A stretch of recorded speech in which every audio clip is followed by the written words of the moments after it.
కృపామయుడైన దేవుడు మీ అందరితో ఉండి ఈ దినమంతా నడిపించునుగాక.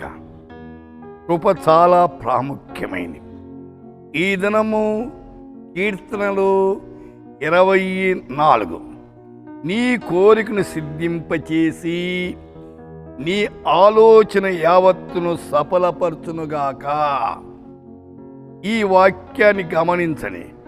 Grant thee according to thine own heart and fulfill all thy counsel.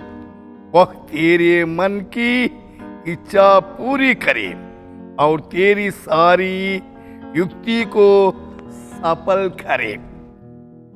మిత్రులారా, ఆలకించండి. ఈ ధనాన్ని ప్రభు మనకిచ్చాడు. దేవునికి ఎంతో స్తోత్రాలు చెల్లించాలి. అయితే ఆలోచన అనేది చాలా అవసరమే.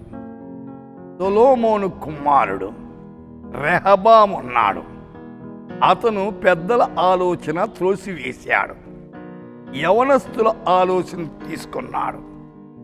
అయితే 12వ అధ్యాయం 1 రాజుల గ్రంథములో 8వ వచనం పెద్దలు తనతో చెప్పిన ఆలోచన నిర్లక్ష్య పెట్టాడండి. తనతో కూడా పెరిగిన యవనస్తుల పిలిచినటువంటి ఆలోచనను అనుసరించారు.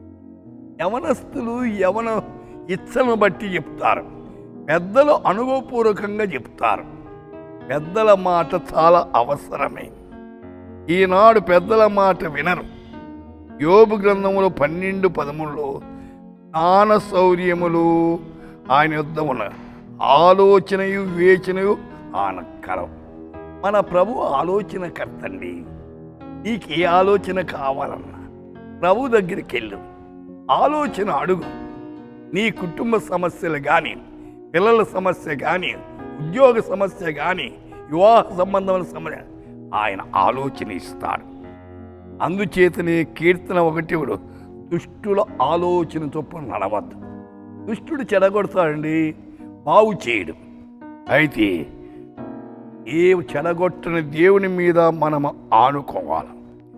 అపొస్తలుల కార్యములో 5వ అధ్యాయం 58 నేను మీతో చెప్పున్నదేమనగా ఈ మనుషుల జోలికి పోక వారిని విడిచిపెట్టుడి.